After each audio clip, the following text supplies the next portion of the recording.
start of the final offensives which broke the long stalemate on the Italian front and in 3 weeks drove the Germans from Italy. On the west coast below La Spezia, 850 rounds of 81mm white phosphorus shells are fired during an intensive cover barrage. Negro troops of the 92nd Division, 5th Army jump off early in April. Breaking through the last remnant of the Gothic line, they are driving toward the Tyrrhenian coastal town of Massa, 15 miles south of La Spezia.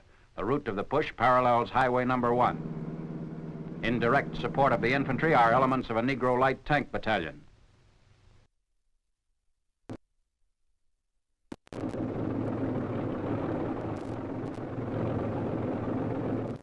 Wounded being evacuated down a mountain trail by men of the 442nd Japanese Nisei Infantry Regiment. Recently returned to this theater from France, the 442nd takes many prisoners in its phase of the operation southeast and east of Massa.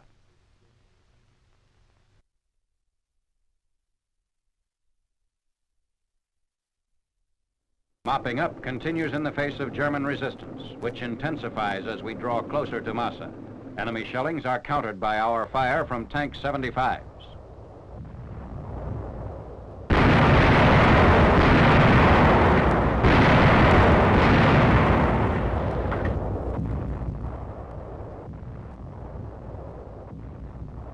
The troops move forward to occupy major objectives in the Massa area. Massa is a provincial capital with a population of about 20,000, and according to Rome reports, has always been a key center of partisan activity. The partisans seized the town just before entry by forward troops of the 473rd Infantry Regiment.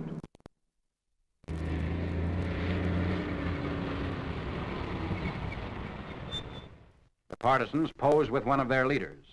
Suddenly, enemy shells from La Spezia coastal guns explode nearby.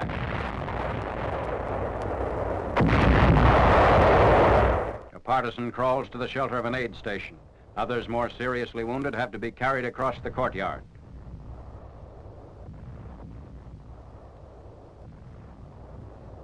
Carrara, 4 miles north of Massa, is next seized. Prisoners taken at Carrara by Lieutenant General Lucian K. Truscott's 5th Army troops. Carrara is a famous Italian marble center. Meanwhile, vehicles of the 442nd Regiment roll up to ford the Frigido River also. Beyond this river, the enemy holds a vital coastal anchor position, which is reduced by mid-April. Elements of the 10th Mountain Division in the Apennines below Bologna. Pushing over rocky terrain, the mule-packed train makes its way toward Vergato and the Po Plain. Also contributing to the Allied blows in the mountains southwest of Bologna, bombers of the Mediterranean Air Force Sole. Upwards of 850 planes participate in the forays.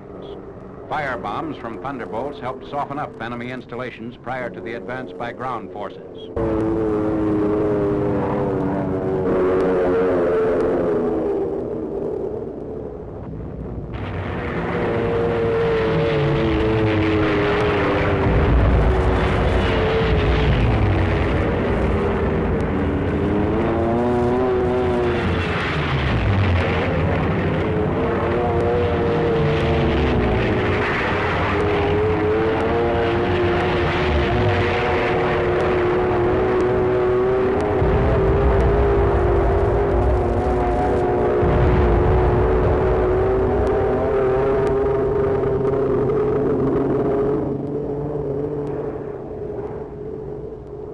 Infantry of the 6th South African Division moves forward for the attack on Monte Sole and Monte Caprara.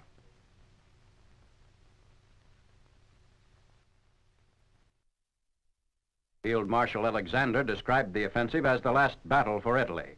On April 29th, in the presence of American, British, and Soviet representatives, the German armies in Italy surrendered unconditionally.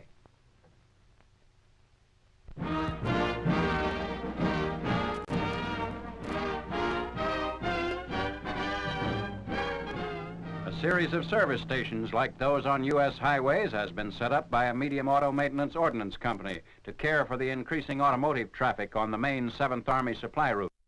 Baldy's service station is operating in Saverne, France, and services an Army Corps. Function of the station is to help make emergency repairs on GI vehicles which break down some distance from their depots. Drivers who bring their trucks, jeeps, and cars to the station usually make their own repairs. But if they're unable to put the vehicles into condition, shopmen assigned to the station do the work. The mechanics have the tools and equipment to make major engine repairs, although most of the jobs are not large ones. Stations are also equipped to fuel vehicles in an emergency. Most frequent kind of service is checking of tires and batteries. MPs on a road patrol drive into the station to report a vehicle stranded on a highway. To date, 8 of these service stations have been put into operation by the maintenance company. A service jeep is always ready for emergencies. When a patrolling MP reports a stalled vehicle, the jeep is sent out with a mechanic who can make emergency repairs on the spot. Salvage crews moving across the battle zones of Western Europe in the wake of our armies recover items of equipment which are suitable for repair or can be diverted to other uses.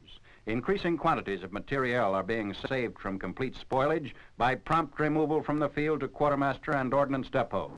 One of the Army's biggest headquarters for salvage operations is at Reims, France, where PWs unload boxcars containing the remnants of thousands of pieces of battle equipment. Sorting the mass of recovered items. GI clothing beyond repair is fed to a mill which reduces the rags to floss suitable for weaving OD blankets.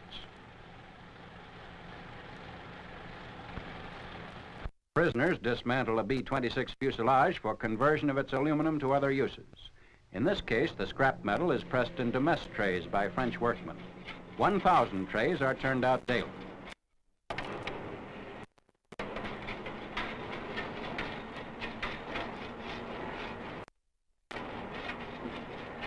Damaged mess gear picked up on the battlefields is repaired by PWs.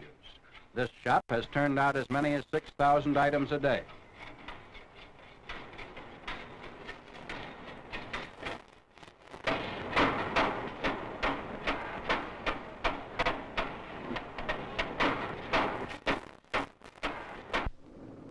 At the Ordnance Depot, a tank retriever hauls a modified M4 to the repair base. Tanks and armored vehicles of all types are serviced in a shop which was formerly a French safe factory. The Germans adapted it for tank repair, and as such, we are now using it. American ordnance officers say the machinery is exceptionally good.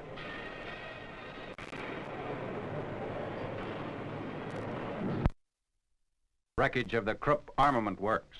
For 5 generations, the Krupp family has forged weapons for Europe's armies. 9th Army elements who capture Essen found the huge plant in shambles. Not a wheel has turned since 11th March, when 1,000 bombers gave the Krupp Works its finishing blow. A Buna rubber plant near Marl, Germany, seized almost intact by the 291st Regiment, 75th Infantry Division. Reported to be one of the largest synthetic rubber factories in the Reich, its output is rated at 30,000 tons a year. The camp for housing slave labor. A 500-capacity air raid shelter adjoins the main plant. A train loaded with V-2 bombs captured by the First Army at Bromskirchen, Germany. Complete sections of the robots are found intact despite previous strafing of the rail yards by Allied aircraft. The V-2 normally combines 4 essential elements: casing, explosive, fuel, and control mechanisms. Soaring to an altitude of 58 miles, with maximum velocity exceeding 3,500 miles an hour, it caused great havoc in Britain during the height of the flying bomb attacks. Near Uerdingen, Germany, a launcher has been improvised to fire captured German 30-centimeter rockets. It consists of a railroad trailer with racks for emplacing the rockets. 9th Army units call it the Gizmo Cannoneer Wagon. The rocket itself weighs 277 pounds and contains an explosive charge of 98 pounds. Large stores of these projectiles were found in the Uerdingen area.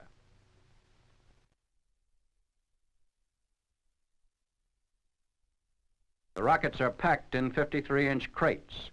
They are fired directly out of these containers after emplacement in the launcher. Maximum range of the 30-centimeter rocket is 4,500 yards. Firing is done electrically.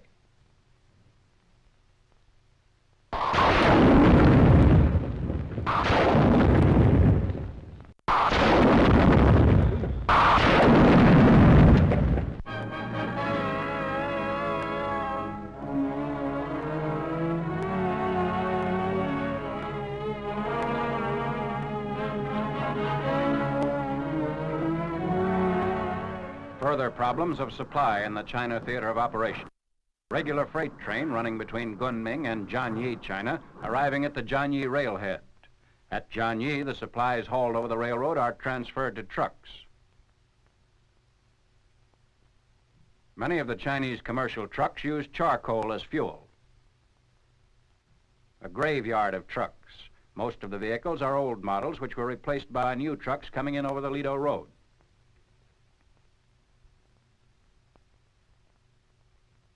From Jiangyi, the trucks haul the supplies east to Jianyuan, where boats pick up the goods and proceed towards Jigyang.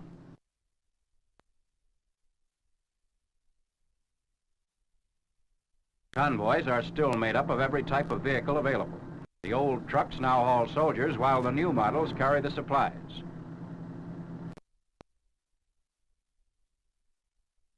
In order to overcome the difficulties of the terrain, tremendous engineering problems had to be solved with the primitive means at hand. This section utilizes 23 steps or switchbacks to get past a particularly rough spot.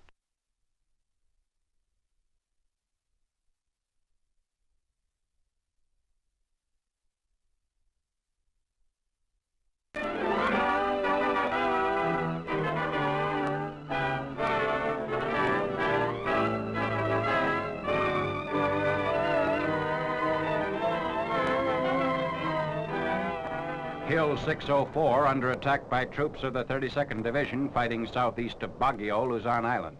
Infantry elements attempt to regain the hill after being driven off by a Jap banzai attack. P-51 strafe enemy positions on the hill prior to our advance.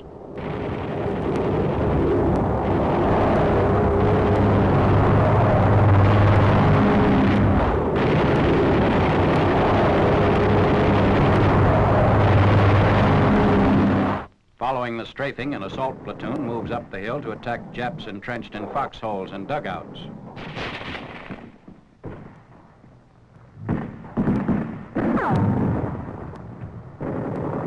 Our troops run into some sniper fire and set up a machine gun. A smoke grenade is tossed into Jap positions to cover movement of the assault platoon over the hill crest. The platoon moves ahead against light enemy opposition.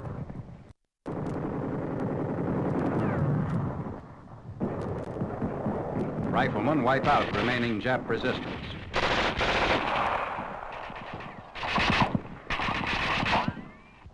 Japs left to hold the hill are killed. Enemy machine gunners wounded 2 of our men before their position was put out of action.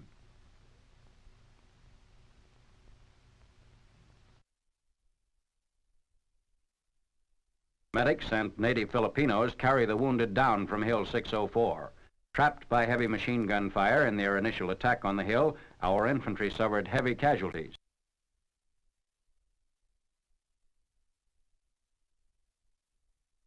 At the bottom of the hill, because of a lack of ambulances, trucks are used to evacuate the wounded. The trucks head for the nearby portable surgical hospital. Due to the rough and steep Villa Verde trail, the 6-mile trip to the hospital takes 3 hours. The wounded are carried into the hospital tent and given immediate attention.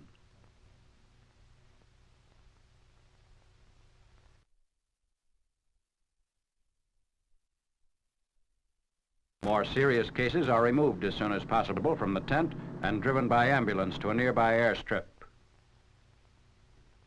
Arriving at Taiyug Evacuation Airstrip, the wounded are taken by plane to a nearby field hospital or to another airstrip where they're evacuated again by C-47 cargo planes. L-5 Mercy ships transport the wounded from Taiyug Field.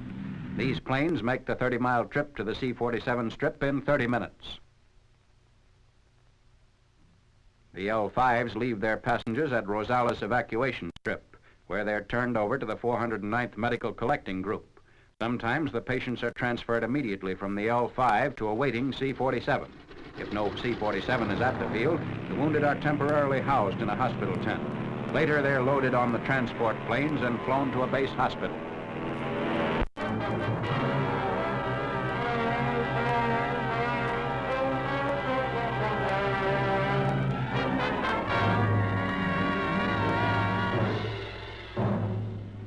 Air Force films of B-29s at Saipan being prepared for 10th March night raid on Tokyo.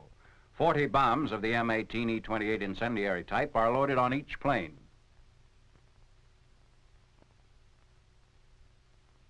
Anticipating no night fighter opposition, machine guns and ammunition are removed from all the planes to permit the carrying of extra heavy bomb loads.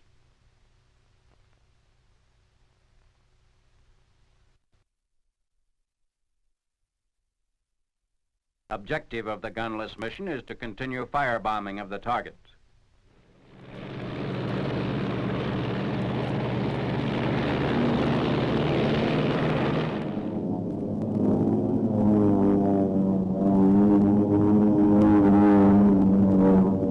The planes wing their way toward the enemy capital at low altitude levels.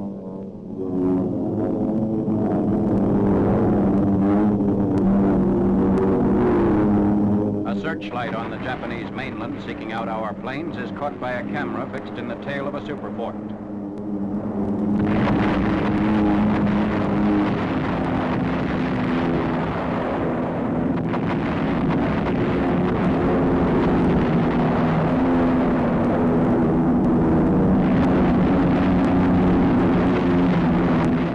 Flak over the target area is heavy.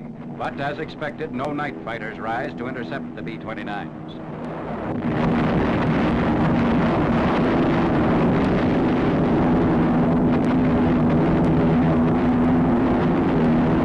By dawn, the strike is completed and our planes head back to their base.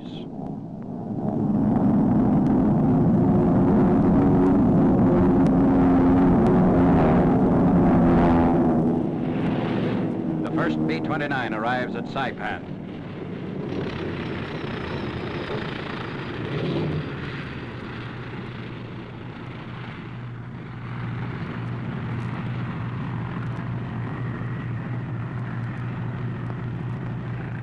A pilot and his crew report on the raid. A special lift is used to take a wounded gunner out of the rear of a superfort. Although hit by flak, the gunner is not seriously hurt. Lightning struck one plane, temporarily blinding both blister gunners and badly injuring the bombardier. Hit immediately after dropping its bombs on Tokyo, this plane flew back on 3 engines. Colonel Blanchard, who acted as an observer, confers with Major General Curtis LeMay.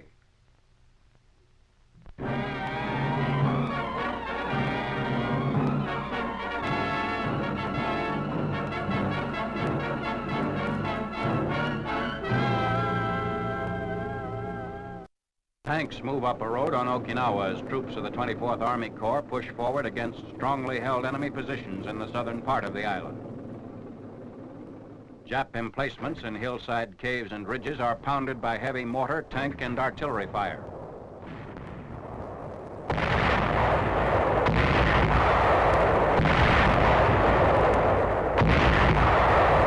Fortified hill defenses withstand the intense artillery and naval gun shelling. Enemy strong points are attacked by tanks and infantry. Advances are measured in yards as our troops maintain pressure against the stubborn Japanese defenders guarding the approaches to Naha, capital of Okinawa.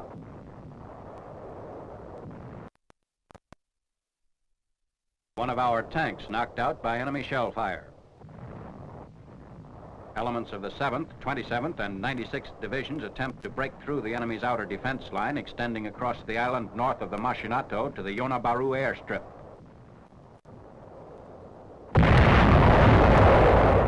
Pillboxes and hillside caves are reduced with hand grenades and bombs.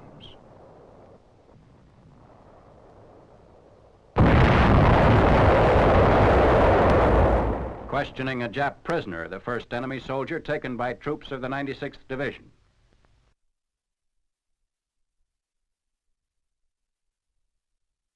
The prisoner is marched to be questioned in the shelter of an old burial vault in the hillside. An overturned American tank damaged by a 200-pound Jap landmine is salvaged by a tank repair crew. Tactic of the enemy is to permit tanks and infantry to go through their lines, then destroy the tanks in individual charges from hidden foxholes using Molotov cocktails and other anti-tank weapons. A sugar mill captured from the Japs in the town of Futema is used by men of a tank battalion maintenance section as a repair depot for tanks damaged by enemy mines and shell fire. Tanks beyond repair are dismantled. and the usable parts transferred to other vehicles.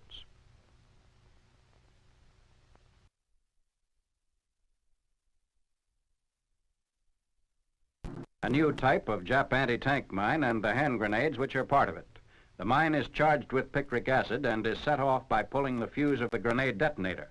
The powerful explosive charge and the short 4 to 5 second delay in the explosion of the mine make it a suicide weapon.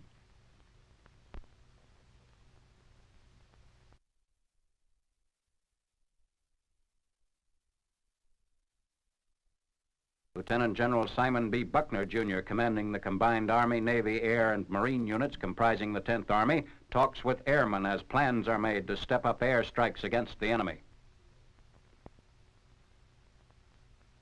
A truckload of Japanese civilian prisoners arrives at one of our internment camps. Okinawans whose homes were destroyed in the fighting are being relocated in villages with adequate housing facilities. The Japanese turn their money over to representatives of the AMG who are in charge of the civilian population. An American medical officer treats the wounded. The population has proved docile and cooperative. Wounded troops are brought to a captured island airstrip for evacuation to base hospitals. The Army's Air Transport Command transfers soldiers and Marines to Guam and other rear hospital areas.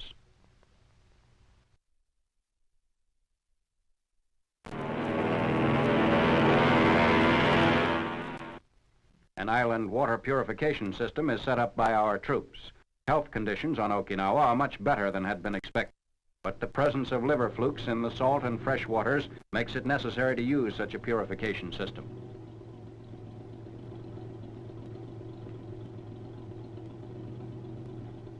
Admiral Raymond A. Spruance, commander of the 5th Fleet, ashore on Okinawa Island for a conference with Major General John R. Hodges, commanding general of the 24th Army Corps. Rains turn the soft Okinawa earth into mud. Pup tents at the 24th Corps headquarters area are flooded out by heavy rainfall. The water-filled foxholes and mud puddles are used for washing out Army equipment.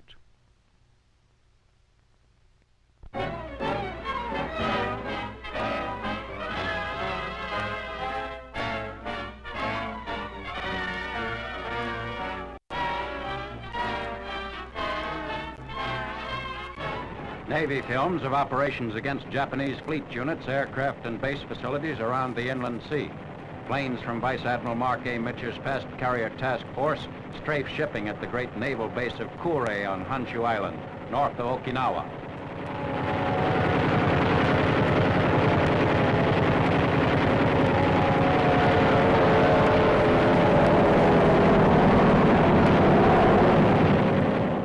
Two-day assault, a score of warships are hit, including 2 aircraft carriers.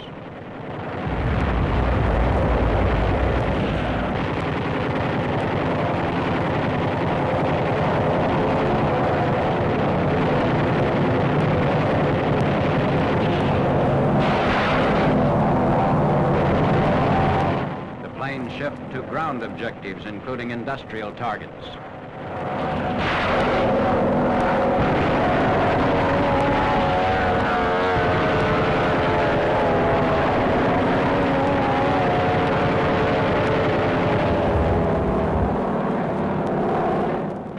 275 planes are destroyed on the ground.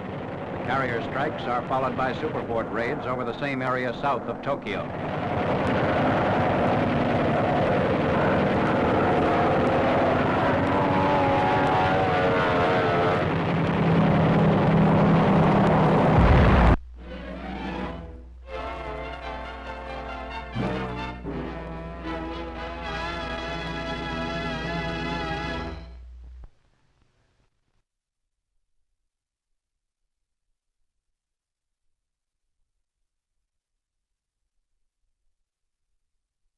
Objectives in the Masa area. Masa is a provincial capital with a population of about 20,000 and, according to Rome reports, has always been a key center of partisan activity. The partisans seized the town just before entry by forward troops of the 473rd Infantry Regiment.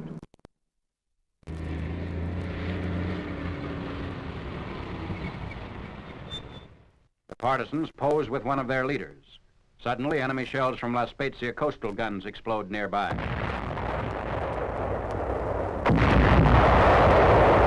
A partisan crawls to the shelter of an aid station. Others more seriously wounded have to be carried across the courtyard.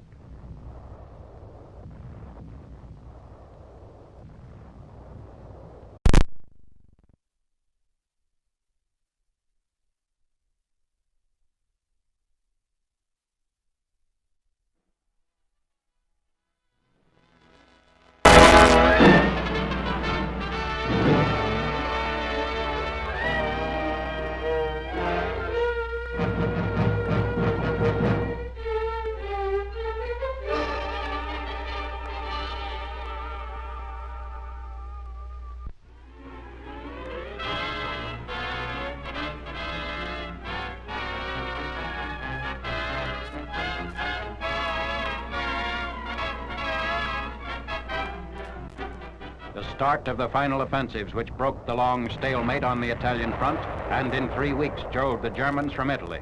On the west coast below La Spezia, 850 rounds of 81mm white phosphorus shells are fired during an intensive cover barrage. Negro troops of the 92nd Division, 5th Army jump off early in April. Breaking through the last remnant of the Gothic line, they are driving toward the Tyrrhenian coastal town of Massa, 15 miles south of La Spezia. The route of the push parallels Highway number 1. In direct support of the infantry are elements of a Negro light tank battalion.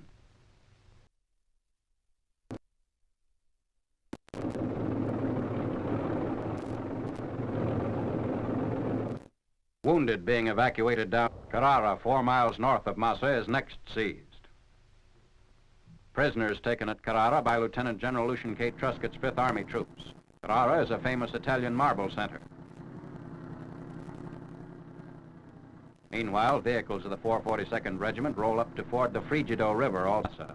Beyond this river, the enemy holds a vital coastal anchor position, which is reduced by mid-April. Elements of the 10th Mountain Division in the Apennines below Bologna. Pushing over rocky terrain, the mule pack train makes its way toward Vergato and the Po Plain. Also contributing to the Allied blows in the mountains southwest of Bologna, bombers of the Mediterranean Air Force Sole. Upwards of 850 on a mountain trail by men of the 442nd Japanese Nisei Infantry Regiment. Recently returned to this theater from France, the 442nd takes many prisoners in its phase of the operation southeast and east of Massa.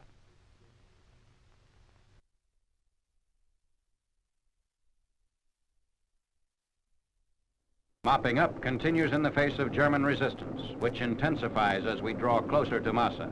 Enemy shellings are countered by our fire from Tank 75s.